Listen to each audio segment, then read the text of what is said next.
Assalamualaikum warahmatullahi wabarakatuh. Ada yang bertanya bagaimana kalau kita pakai pihak ketiga atau kita pakai pengacara dan lain-lainnya untuk bisa menyelesaikan masalah hutang piutang kita dengan bank. Dan lebih lucunya lagi, yang jadi masalah adalah hutang kartu kredit untuk masalah ini. Bagaimana pendapat saya? Pada kesempatan kali ini saya ingin berbagi kepada teman-teman mengenai hal ini ya. Bagaimana kalau kita menggunakan pihak ketiga seperti pengacara untuk bisa menyelesaikan masalah kredit kita. Sekarang saya tanya balik ya kepada yang bertanya kepada saya ini. Untuk apa Anda membayar pengacara untuk bisa menyelesaikan masalah kartu kredit ini? Untuk supaya lebih tenang, karena mereka mengerti hukum gitu. Ya kan? Sebenarnya nggak perlu juga pakai pengacara. Apalagi kalau hutangnya itu nggak terlalu besar, misalkan hanya 10 juta, 20 juta, 30 juta, atau bahkan 100 juta gitu. Kenapa kita harus pakai pengacara? Nggak kita hadapin sendiri aja.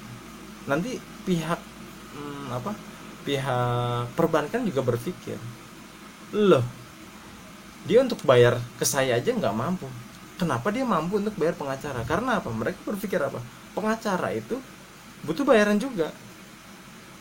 Terus orang ini kok bisa bayar pengacara tapi nggak bisa bayar hutangnya ya kepada saya? Ini beda halnya kalau misalnya kita sengketa masalah tanah contohnya, itu yang beraguna dan nilainya besar gitu. Itu mungkin butuh pihak ketiga untuk mediasi di pengadilan nanti.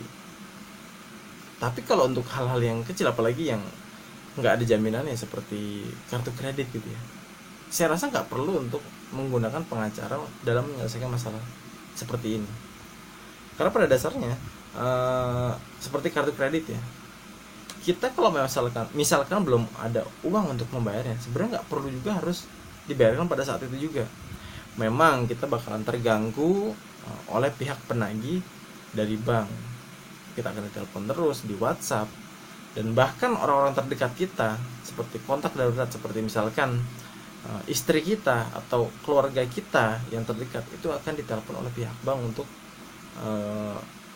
menagihkan tagihan yang kita punya. Jadi saya rasa kalau seperti ini lebih baik kita hadapi sendiri aja. Toh uang yang kita bayarkan ke pengacara itu lebih baik kita pakai untuk mencicil pokok utang kita tersebut. Kemudian kita nego langsung aja kepada pihak bank. Bang, maksudnya bang kayak abang tukang sate gitu. Bapak dari pihak bank A misalkan, saya pada saat ini kemampuan saya hanya sekian per bulannya. Bilang gitu aja, kemampuan kita berapa, kita negosiasikan aja kepada pihak mereka. Kalau diterima syukur, kalau nggak diterima ya udah. Nah, kalau yang tanpa agunan tinggal negosiasi seperti itu aja ya.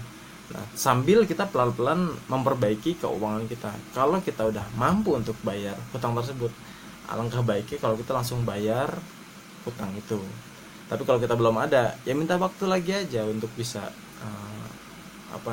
bisa membayar hutang tersebut, baik secara cash tunai untuk bisa menyelesaikan secara langsung, maupun kita dengan cara mencicil. Kalau mencicil misalkan utangnya 100 juta, pada saat ini kemampuan bayar kita hanya 1 juta per bulan, berarti kan dibutuhkan 100 bulan kan, nggak mungkin juga bang mau kayak gitu kan. Nah, coba dari 100 juta itu pokok utangnya berapa kira-kira yang kita punya gitu ya. Misalkan ternyata pokok utangnya setelah kita klarifikasi dengan bank ternyata hanya 60 juta. Nah, dan kemampuan kita per bulannya hanya 1 juta rupiah. Karena kita punya kebutuhan lain seperti kebutuhan rumah tangga dan lain-lainnya juga harus kita dahulukan sebelum kita bayar hutang ini.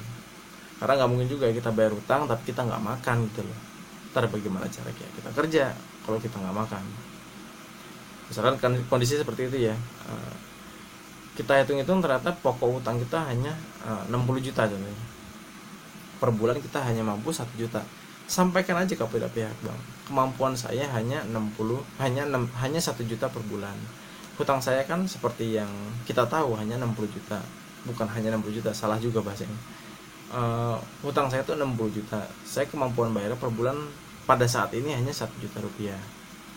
boleh nggak per bulan saya bayar 1 juta rupiah sampai 60 bulan untuk bisa melunasi utang saya. Kalau pihak bank bilang nggak bisa, Bapak kalau misalkan ini 40 juta deh nggak usah bayar Pak, Bapak kita minta bayar satu kali sebesar 60 juta. Oh kalau gitu saya belum ada, bilang gitu aja jawabnya, saya belum ada. Kalau gitu saya minta waktu 60 bulan untuk bisa saya tabungin dulu 1 juta ini sampai dengan 60 juta. Kalau saya ada rezeki lebih, ini pasti saya cicil lebih banyak lagi nih, nggak cuma 1 juta, mungkin 1,5 juta atau bahkan sampai 2 juta, 3 juta kalau saya ada rezeki lebih.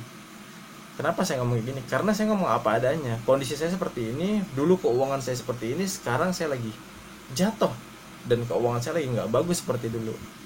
Mohon pengertiannya dari pihak bank. Tapi kalau kita nggak diberikan kesempatan atau nggak diberikan negosiasinya, nggak ada kata win-win solution, ya mau nggak mau ya kita sesuai kemampuan kita aja. Kita mampunya 1 juta per bulan, ya udah kita tabungin 1 juta per bulan, kita taruh di bawah bantal kayak, atau kita taruh di di rekening yang lain kayak di bank lain. Jangan di rekening yang sama di bank yang kita hutang, nanti diambil paksa oleh dia, dibekukan nanti uangnya dan dijadikan cicilan pokok dan bunga yang terus berjalan oleh pihak bank. Jadi solusinya seperti itu aja, nggak perlu bayar pengacara atau pihak ketiga dalam menyelesaikan masalah utang.